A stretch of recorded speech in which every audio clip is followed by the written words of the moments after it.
My guest today is Dr. Rainer Fullmich, who is currently in Germany. He's a trial lawyer licensed both in Germany and in the state of California. And some of the work he's worked on in the past, huge lawsuits against Deutsche Bank, Volkswagen fraud, and now he's one of the 4 members of the Germany Corona Investigative Committee. So with that being said, Dr. Rainer, thank you so much for being a guest on Valuetainment. Thank you very much for having me. Yes. So, you work on these 2 cases with Deutsche Bank and Volkswagen. If you don't mind kind of talking about that, how did that lead to, from working in that industry, to all of a sudden you want to go out there and pursue coronavirus committee? I mean, how does that go about? So if you don't mind taking a moment and sharing with us what you did with the Deutsche Bank and Volkswagen and how that led you to what you're doing right now. Well, it was part coincidence and part experience, I'd say.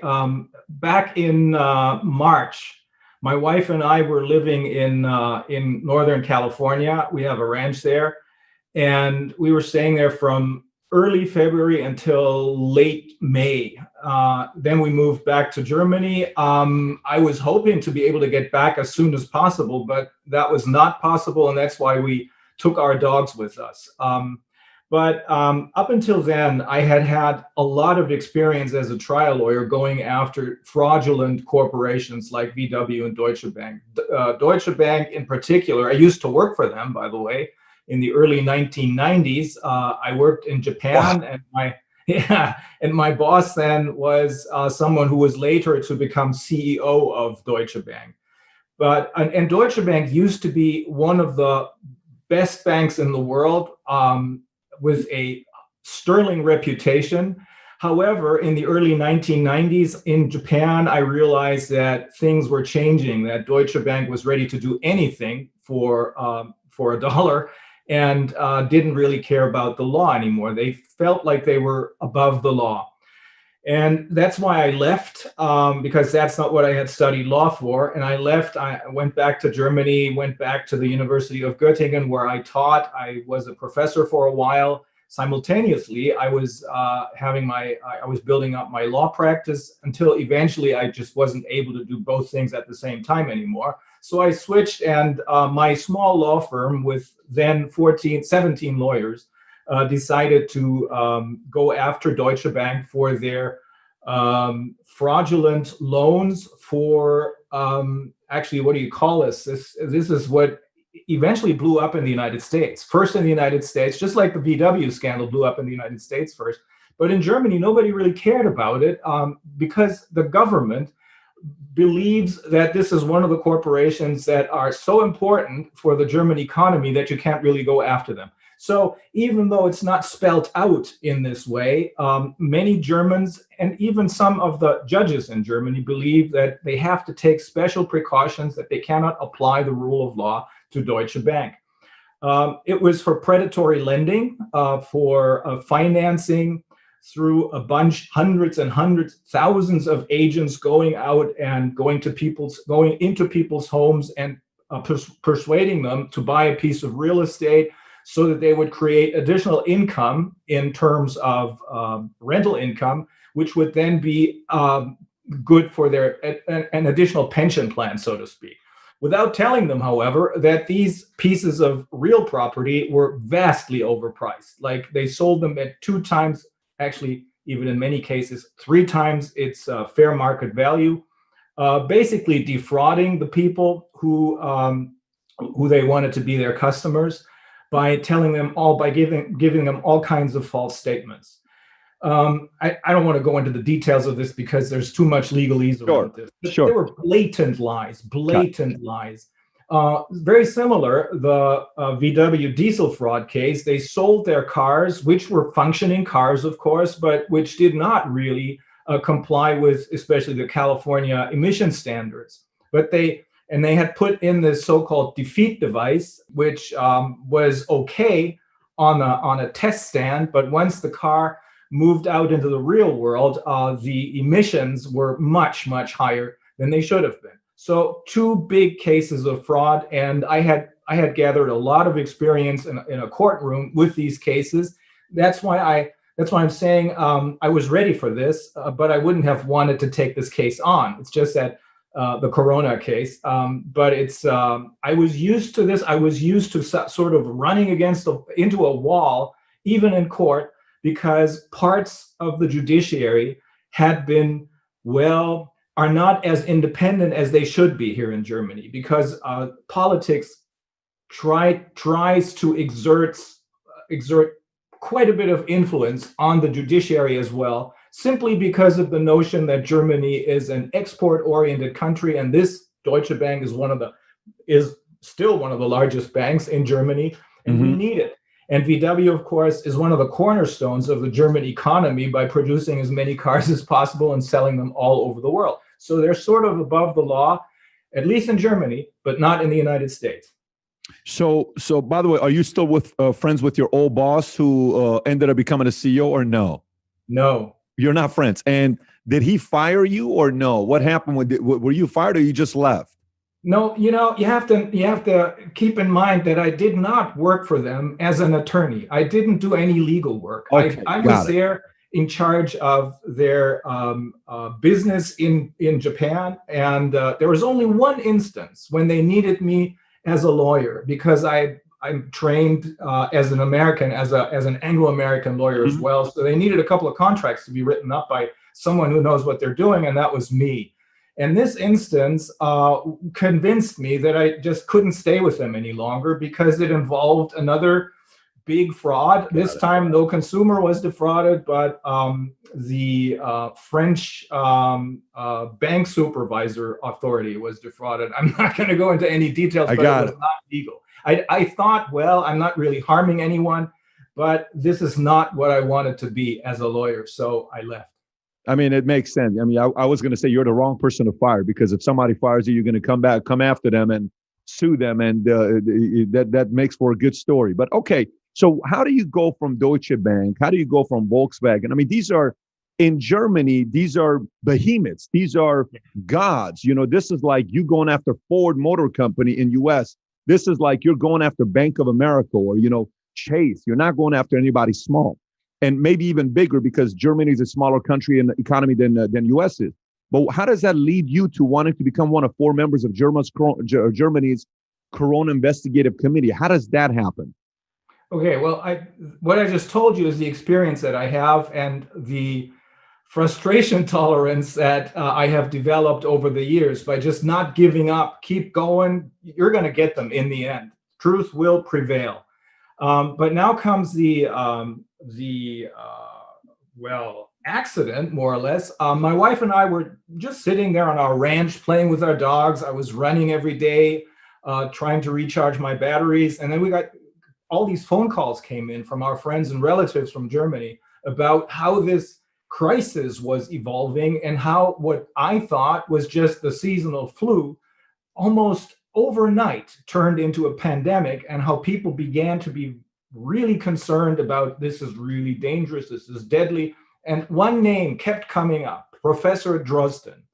He's the leader of, he's the chief virologist at a well-known German, probably one of the largest European hospitals, called Charité, which is in Berlin.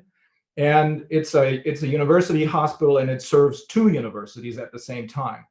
Now, I had never heard of this guy before, but I knew that he was the one who was promoting. All of a sudden, overnight, he had changed his mind. Before this, he kept telling everyone, oh, this is going to be not so serious. You don't have to worry. Most people won't have any symptoms. It'll just go by, just like the seasonal flu. And as though somebody had given him a signal, overnight, he changed his tune to, this is extremely dangerous. We're going to have to do something. And he had kept advising our politicians, and it turns out, through a whistleblower, we know now, he was the only person that our government consulted, the only person. Now, this is a gross violation of the Roman principle of audiatur et altera pars, which means you have to listen to the other side.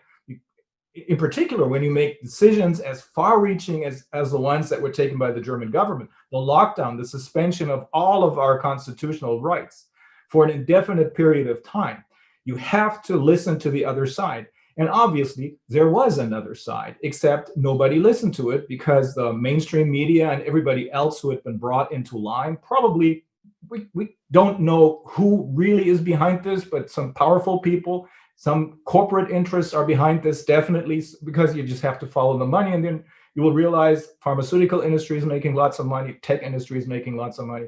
So their representatives are the ones who are pushing this. They're the ones who are pulling the strings. But the people out in the open are Professor Drosten, and then the leader of the German equivalent of the American CDC, which is RKI, is what it's called. His name is Wheeler. He's a veterinarian as the head of the German equivalent of the CDC. And then there's the third person is Mr. Tedros, a philosopher who runs the World Health Organization. So I didn't quite know what to make of this. So I called a good friend of mine, someone who knows a lot about medicine. And this guy is the one who stepped in when 12 years ago, we had a very, very similar situation with the swine flu. That's my friend, Dr. Wolfgang Wodark, who back then was in a position of political power because he was a member of the German Bundestag, which is like the Congress. And he was also a member of the Council of Europe. So he had a lot of power. And the only reason why back then that attempt of a massive lobby attack kind of backfired. But if there's still movies from 12 years ago, which I looked at and I thought it was about today. The same people who advanced the theory of everybody's going to die did it back then, including Professor Drosten, including Neil Ferguson of the Imperial College of England. They all pushed this story. Eventually, of course, as we all know now, unless we have forgotten about it, that was just the common flu. No more serious than the common flu. And by the way, that's what this is. The WHO just issued a statement which confirmed that Professor Ioannidis' position of Stanford University is correct, that the mortality or the lethality of this virus, whatever it is no worse than the common flu at 0.14%. So my friend Wolfgang Wodark told me, you have to look at the other side. Check out Ioannidis at Stanford University. Check out Professor Levitt, who is a Nobel Prize winner. They're all of the same opinion. Plus, then he advanced some more names from Germany, German professors, Mölling, Bhakti, et cetera, et cetera. I spoke with many of them or I watched their videos, and they all came to the same conclusion. Whatever we're dealing with, this is no worse than the common flu. So I decided I'm just going to wait and sit and wait until it's over. But my wife kept telling me, Reiner, we can't do this. We're going to have to do something. You're a lawyer. You know how to do this. I said, no, I'm the only one out here because I can't see any other lawyer. So I asked Wolfgang Wodark, is there anybody else in the legal community? Is there any other lawyer who's doing something about it? And he told me about a woman by the name of Beate Bahner, who's well known here in Germany. She's a specialist in medical law. And the next thing I knew about her is that she spoke up, and then she was arrested and put into a mental institution. So that was kind of motivating. Wait, she was put in mental institution? Yeah. Psychiatric ward. She came out after a few days, but that was extremely discouraging. Wait, this lady Beate Bahner, who is known in Germany, was put into a mental institution. Yeah, for mental instability, simply because she had a different opinion. But who has the power to make that happen? I mean, who called the shots to say you're going to a mental institution? That's a very good question. It's the executive. We just like in the United States, of course, we have a separation of powers. We have the legislative power, we have the judiciary, and we have the executive. Sure. Now, just like in the United States and almost everywhere else in the world, this separation of power has been almost destroyed, because at this point, we're not being run by our governments, but rather by the executives, by the local governors, for example, but it's not the lawmakers who we voted into office who are calling the shots by making laws, but it's the executive that is calling the shots by making all kinds of regulations that, as for example, I think the Michigan and the Wisconsin Supreme Court and a federal court in Pennsylvania has spelled out in very explicit terms. You're not an emperor. You can have emergency orders for a couple of days, but no longer than that. Then the legislature has to step in. You have to involve them. Same thing's happening here, and that's why we have all these orders about mandatory mask wearing and social distancing, et cetera, et cetera. And that's why the judiciary has to step in. And finally, it is stepping in here in Germany. It first happened in our neighboring country in Austria. Their constitutional court only yesterday issued an order saying that very same thing. You cannot have the executive run amok. You have to get back to getting the legislature involved and have a general discussion about what's going on. You cannot just follow one single opinion that's out there. Yet there are other scientists who may have a completely different picture of this story. Yeah, that's pretty intense. So that led you to want to go and pursue this even more in Germany. Okay, so I have a few questions for you that are very basic questions, but maybe for someone like you that's in your world, this is how I process it. I'm curious to know how you process it. So for me, we are in shambles around the world. In March, April, US shuts down travel from China to come in, then sports shut down, then hotels are going to 25%. Then if you're not what do they call it? The business. If you're not a essential business, you have to shut down. People are working from home. And the majority of US, they're kind of sitting around saying, maybe this is true. Let's just follow orders. This is what we're supposed to do. Fauci knows what he's doing. This person knows what he's doing. Let's follow it. Let's go. If I'm an attorney, my interest is, how was this caused? Who started it? Who needs to be held accountable to it? And in what way? Because I think if that part is not done, what makes us believe this will not happen the next time? For example, the Germans had to pay reparation to the Jewish community, and they just ended up paying their last payment, I think 2008 or 2010. And that was a long time. So other countries are like, I don't ever want to do that because I don't want to pay that much reparation. So it was a way of being punished. So you're an attorney, how are we going to hold the people accountable who started this? Forget about who's politicizing it. We'll get to that next. But how are we going to hold the people accountable that started this whole thing, that affected and pretty much stopped the whole world within 90 days after us finding out about it in China? Well, those are the exact same questions that I asked myself together with Wolfgang Wodak. He too said, we have to first find out what is really going on. We have to know about the real facts, not just believe the narrative that the government is telling us, but we have to take a much closer look. And then he put me in touch with another attorney, a woman attorney by the name of Viviane Fischer. She's an economist and an attorney. And my wife and I, plus our dogs, flew back to Germany. I got in touch with her. And two more lawyers who I had known from my work at Transparency International, which is a anti-corruption NGO, which I used to work with. And we got together and we decided it doesn't look like the government is going to take a closer look at what's going on. So we're going to just take over and we're going to do what the government's supposed to do. So what we're doing basically with this Corona investigative committee is we were almost acting like a moot court, or it was almost like a mock trial. We decided to ask 4 or 3 basic questions. How dangerous is the virus really? The second question, how much can we trust the PCR test, the positive results? What does it really mean? And the third question, which is really a 2-part question, is how much damage do these anti-corona measures do both to the economy and to the health and well-being of the world's population? Now, the latter is very easily answered. This is probably the worst crisis that the world has ever been in, with so many people dying, in my view, in our view, after all of what we've heard from our expert witnesses, completely in vain. People who didn't get an operation, surgical procedures that were postponed, therapeutic measures that were not done. My sister is a nurse. She works at a hospital in my hometown in Bremen, which is a port city.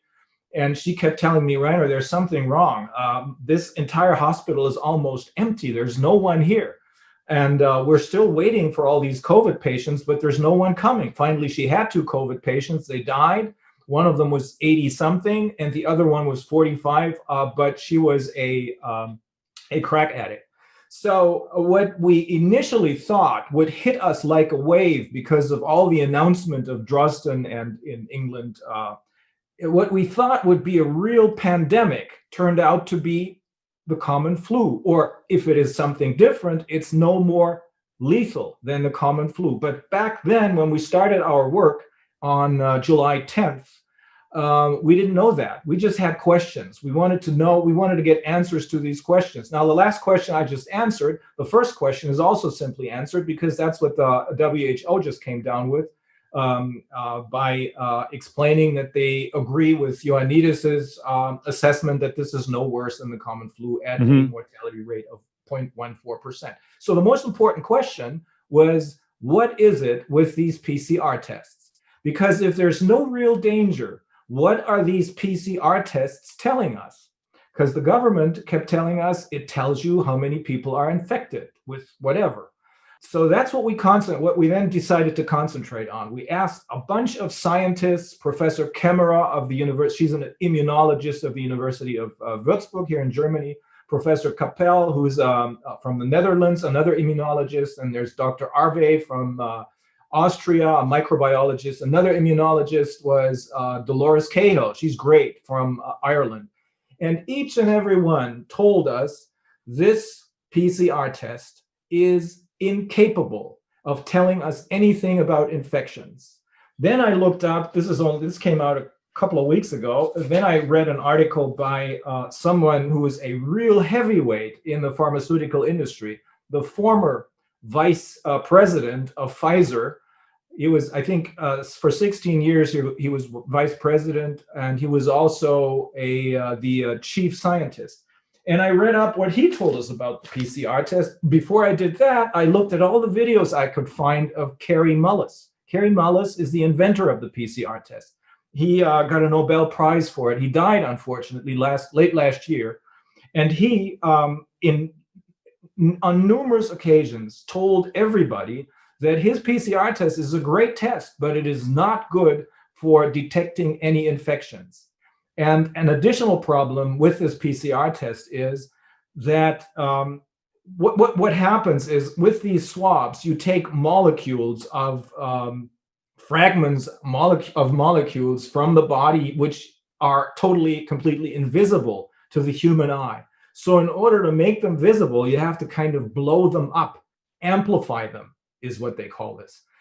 Put them into a machine, then they're amplified until finally they become visible.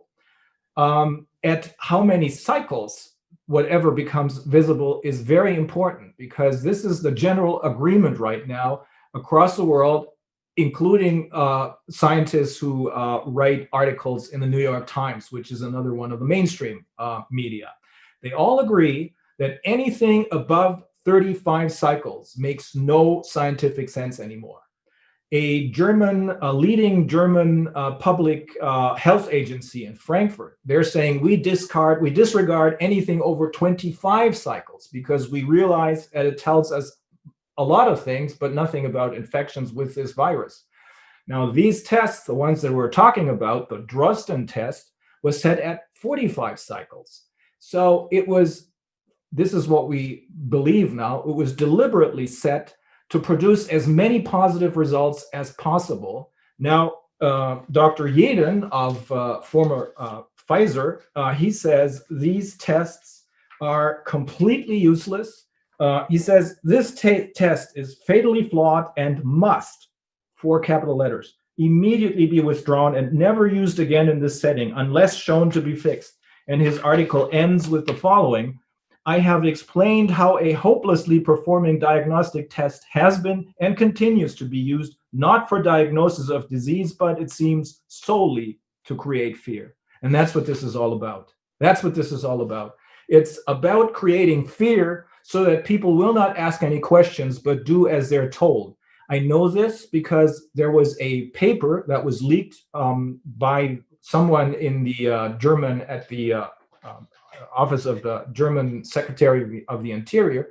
And this paper is now called the Panic Paper, and it includes explicit directions for the government of how to create panic. One of the things that is stated in there is make children feel responsible for the, and this is a direct quote, for the tortured deaths of their parents and grandparents if they don't adhere to the social distancing rules, the mask wearing rules, all these anti-corona regulations. So that's when when we learned this, I decided this is absolutely completely wrong. This is not about a corona pandemic. This is a PCR test pandemic. But for what reason? This is something that I'm saying this because I can prove this in court, because all of the people who we listen to in our corona committee will definitely state the same things as expert witnesses in the court of law. So we can prove that the virus is no more dangerous than the common flu, and we can prove that the assertion that PCR tests can detect infections with the coronavirus is definitely completely wrong. I forgot to mention that Mike Yeadon, Dr. Mike Yeadon, says that at least 94% of the positive results are false positives, if not more. Okay, and I've seen a lot of things. Obviously, you said a lot of interesting things here about the Panic Paper. Is the Panic Paper a public paper or is it a private paper that we cannot see? Oh, I can send it to you. It's in German, I'd love but to see it. yeah. I'd love to see it. Mail it to you. If you could, and if you can email it, I'll have somebody translate it because I'd love to see the Panic Paper. For me, I read all this stuff and I said, okay, I go online, I listen to you give your talk, the talk that went viral and everybody was, it's been translated in so many different languages, Spanish, it's all these different languages, the 45-minute speech that you gave reading on what's going on. You started off in German, then you went in English, then it's been translated different languages. Then I go around, I think to myself and I say, okay, I'm going to be the skeptic here, okay? The world cannot all be on the same page about this virus, okay? There's no way in the world everybody's on the same page. Why would they? I mean, I understand all the issues we're facing in the world, especially last year before, Maduro, Venezuela, 5G, Brexit, sanctions on China, sanctions on Iran, the Middle East challenges that was going on, the elections in the US. We got a lot of things going on right now in the world, a lot at the same time. It's not like it's, going away. It's all happening in the same year. Okay, so could somebody politicize this and manipulate this? Great. For the populace around the world to feel free, I have to feel free to know that there are people who are willing to come together to question all of this and go to a court and win. So I know these powerful people cannot bully the rest of us that don't have access to all this information on a day-to-day basis. How come that hasn't happened yet? How come more people haven't come together to want to do something about this yet? How come everything's still going on a day-to-day basis? It's now been accepted and everyone's just following whatever orders their governors or their state officials or the president's giving, and we're not seeing a pushback from lawyers or anyone else going up against them. Why haven't we seen that yet? It is starting only now, because only now do people begin to understand here in Germany and in the rest of Europe, probably in the United States as well, that this is not something that's going to be over within a very short period of time.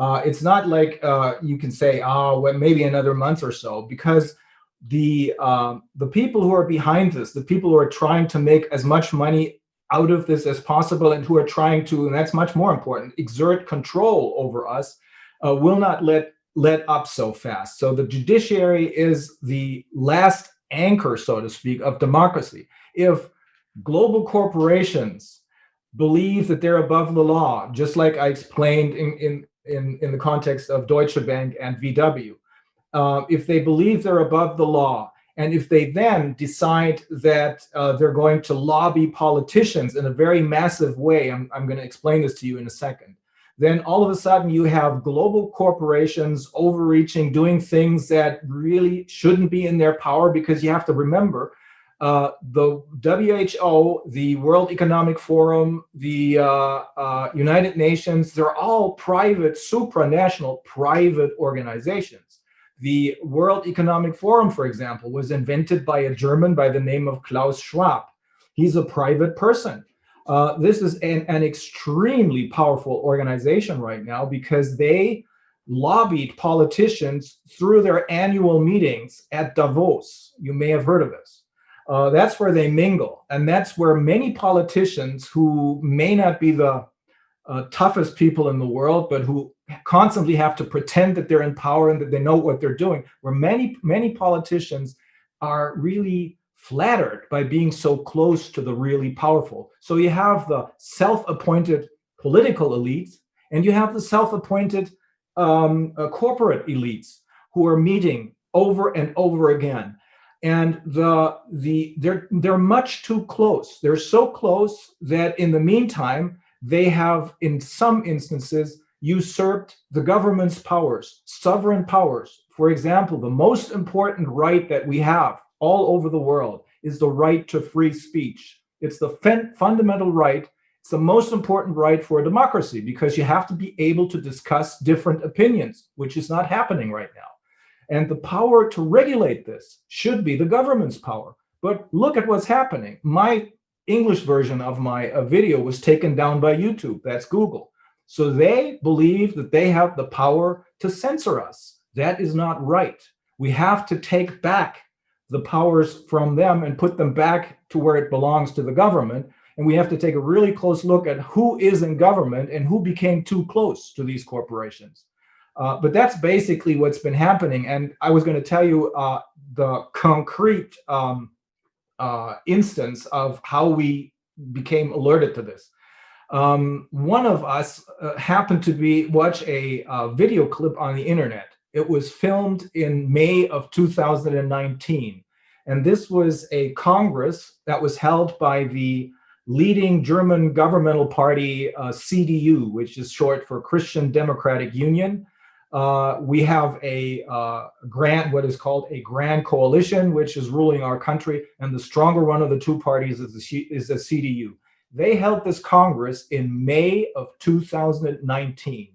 May of 2019. Now, you would expect all of the people who play a role in this party to be there. Angela Merkel was there. The Secretary of Health, his name is Jens Spahn, he was there. But in addition to that, there was this now infamous Professor Dr. Christian Drosten of Charité University, the one who pushed the idea that this is going to be a really dangerous pandemic, and the one who convinced the world, not just Germany, but the world, because his test was recommended by the World Health Organization to be used all over the world. He convinced the world that with PCR tests, you can see how many people are infected with the coronavirus, with COVID. So he was there. And at first I thought, well, maybe he's a member of the CDU. No, there's more. There was Professor Wheeler. He runs the German equivalent of the CDC, the RKI. Professor Wheeler, who is a veterinarian. How did he get into that position? Then there was Tedros of the World Health Organization. Dr. Tedros, many people think he's a doctor. No, he's a philosopher. And there were the two leading lobbyists of the two biggest, most important, richest healthcare organizations in the world, which is on the one hand, the Bill and Melinda Gates Foundation, and on the other hand, the Wellcome Trust. They were all there. Now, this could have been a coincidence, but we kept looking, and then we could see that these people had met over and over and over again through the years. And these very same people who met in May of 2019, they're the ones who then called the pandemic in March of 2020, the very same people. And it was Drosten, whose paper, which is a very, he wrote a paper in January 23rd, I think it was published. And the expert who we spoke with say it's really sloppy. He wrote it with other authors. It's very sloppy, but it's the most important, it's a centerpiece of this, I was going to say, campaign of this pandemic, because it spells out that with a PCR test that he invented specifically for this purpose, we would be able to tell who is infected and how many people are infected. A blatant lie, as we now know.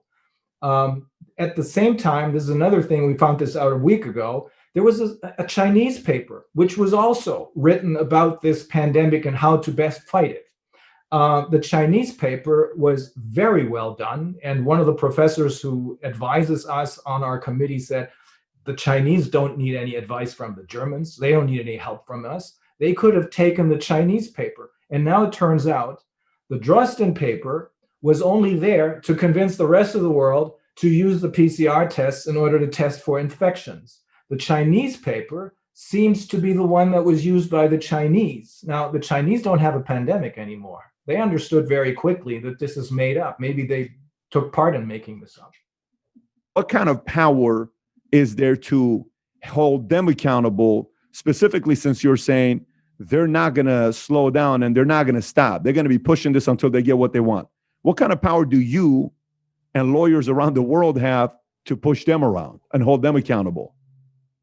Well, we have the power of asking the courts of law to step in, but we have to show in a court of law that this is not a corona pandemic, but rather a staged PCR test pandemic, which was made up and invented for completely different purposes, for these corporations. We do not know exactly who's responsible. We see that some of the corporations that are now censoring us are in part responsible. We know some of the people who are investing their money, like Bill Gates or this Klaus Schwab or BlackRock, who are investing their money into pharmaceutical, in technical companies, and also in the mainstream media, so that they're going to be brought into line and they're not going to report about the other side of the story. And in order to bring out this story, we have to have a court of law that will take a look at the evidence that is there, not just at this one point of view, but at all the other evidence that is there. And that's what we're doing right now. We're doing this both in Germany and in the United States. I'm going to tell you who it is, but not right now, because I have to get their okay first, because I don't want to disturb the really, really, really good working relationship and friendly relationship that we have right now. Yeah. The United States and Canada are so important in this because they're the two countries. I think there's a third country, I think Australia, but I know my way around in US law. So the United States and Canada are very important for this because they're the two countries that have class actions. Class actions mean if you have somebody who goes to a court of law because they feel that they've been defrauded by Deutsche Bank or VW, or by the makers of these PCR tests, by Drosten, who told the entire world that this PCR test is good for testing people whether they're infectious. If someone who suffered damages because of the PCR test-induced lockdowns decides to go to court in order to ask the court, please hold this guy or this corporation accountable. And if this someone then decides to tell the judge, listen, I'm not the only one. There's a couple of hundred more. There's a couple of thousand more. There's hundreds of thousands of more people who suffered the same kind of damages because their businesses were also shut down. They didn't make any money during the months of March through June. He may then ask a judge to decide to allow this to be a class action. If the judge then allows this, a window opens, a time window of, 6 months, 7 months or so. And this is going to be published wherever other people who suffered the same kind of damage are. In this case, that could be worldwide because the entire world suffered the same kind of damage because everybody kind of followed suit after Drosten and the World Health Organization tried to tell the rest of the world and successfully did so, that these PCR tests tell you about infections. And because of all the infections, we have to have lockdowns. And what's happening right now is we're preparing a couple of lawsuits in the United States and in Canada. This has to be done very well because it's important not to make fools of ourselves, and it's important to do the best we can for our clients. We're doing the same thing in Germany and in the rest of the world, but in Germany, we don't have class actions. And in the rest of the world, we don't either. But what we have in Germany, because of our Corona Investigative Committee, is much of the evidence. So all of our colleagues who call us or write us, I can't speak with everyone because there's so many of them, or send us emails to the Corona Committee or to me, my law office, we advise them that here, on this website, you'll find everything you need. And we're trying to do our best, and it's really hard because it's extremely hard work. Oh. We're trying to do our best to educate as many of our colleagues in Nepal, in Ghana, and all these countries as to what the facts really are, so that they then, with the use of these facts, based on these facts, because the facts are more important than the law, based on these facts, they can bring their own cases in their own country or in Germany, because that's where the main perpetrator is, where what I would now call the main war criminal is. That's Drosten and Wheeler. My concern is if we ever wanted to find out and, test out how to confuse and scare the hell out of the world within 6 weeks in a bio-warfare attack to shut down the entire world, we just got a perfect, case study on how to do it the last 9 months. Well, it's Robert Kennedy and I appeared at one of the largest demonstration that was ever held in Germany. That was on August the 29th in Berlin. And he reminded people he quoted Franklin D. Roosevelt by saying, "We have nothing to fear but fear itself." And that's what this is all about. Fear is being created by way of using these PCR tests, and fear is being created in order to make people do what they're told without asking any questions. Yeah, for me, I just want accountability. My interest is accountability. I just want to make sure the right people are held accountable. So, in the end, it's going to be the governments who are going to be held accountable. That's great. Yeah, and that's why we're targeting those people who are out there in the open, who make the mistakes, they didn't make innocent mistakes, but who lied to us, who gave us false statements of fact, because they're the ones that the governments relied on.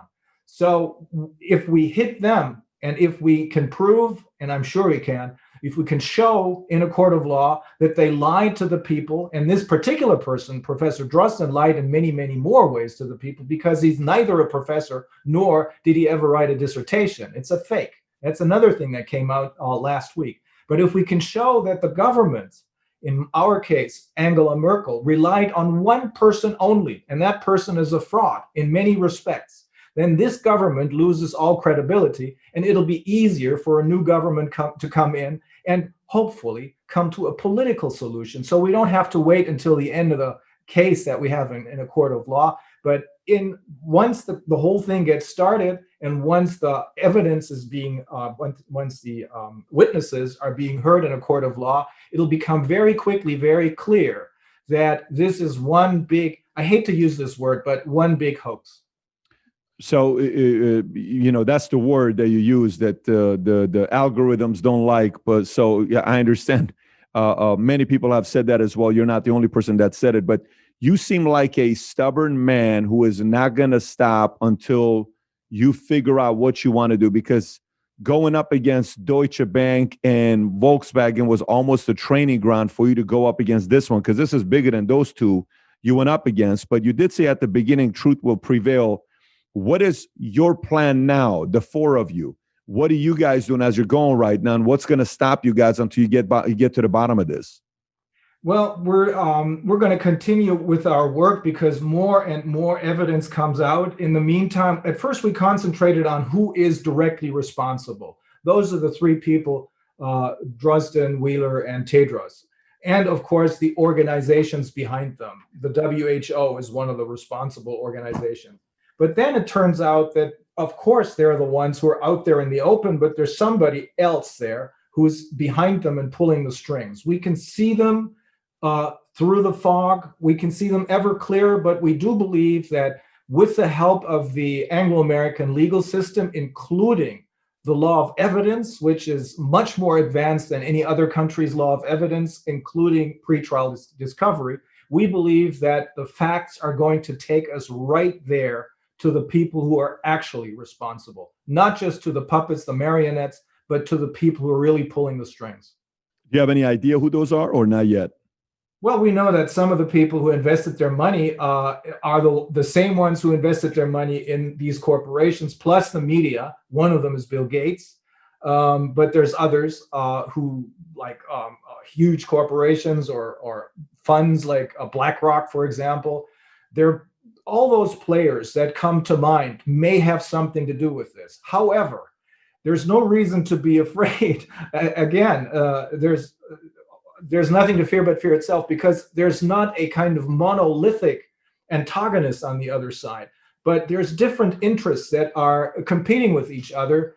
And there's some people on the other side who don't seem to know what they're doing, because as we found out last week, when we took a closer look at Professor Drosden's dissertation, it turns out it doesn't exist. It was made up only this year when people tried to dig deeper. If we don't lose our nerves, but concentrate, focus on what we're supposed to do, go after the people who we can see for what they did, lying or telling people, giving people false statements of fact about the PCR test, that's going to lead us to where we really want to go. And it's going to give us, I think, a quick solution once the politicians who relied on these experts come under pressure, because their experts are really the emperors without clothes, if you take a closer look. Yeah, I mean, it's very interesting. You know, for the people that are watching right now, what would be your final thoughts before we wrap up this interview on, the average person watching this is not a lawyer. The average person watching this hasn't gone against Deutsche Bank. The average person watching this doesn't wake up every morning wanting to find out more evidence. That's your job. That's what you do on a daily basis. What should the average person who's watching this, who runs a business, is trying to do whatever they can to keep their employees employed so they can go pay, for their rent, their daily things that they need to be doing? What are the final thoughts you have for them before we wrap up this interview? Well, it's two things, basically. Do not give up and keep asking questions, because the more people are asking questions, the more answers we will get, both in a court of law, but eventually also from politicians. And as I said, I don't think it's going to take us a year or two to go all the way through with these lawsuits. Once they start, and once the hearings begin, once the experts are being heard in a court of law, this is going to spread the word, and people will begin to understand that not only do they have a claim for damages, but also do we have a means to make sure that this will never happen again by, for example, asking the courts of law to give us punitive damages. That's another very strong weapon in the Anglo-American legal system that we don't have in the German system, for example. It's going to be very interesting what happens right after election. If right after election, states like California, New York, all of a sudden open up, this was politicized. And if right after election, they still keep playing the games of what's going on here, then maybe it's a vaccine game. I don't know. How can people find you, by the way? Is there a website people can go to find you? Yeah, if you want to address me directly, I'd rather you address the Corona Committee. But if you want to address me directly, it's Fullmich.com. That's my website. We're going to put that link below. And how do they address the Corona Committee directly? How do they do that? What's the website there? We're trying to have an English version of it, but right now there's only the German version. You do get English answers, though. The German version is Corona-Ausschuss. That's the German word for committee. That's spelled AUSSCHUSS.de. We're going to put both of those links below for people to go follow. And if they got any questions, they will reach out to you. Doctor, thank you so much for making the time for being a guest on Valuetainment. Thank you very much for having me. It was a pleasure.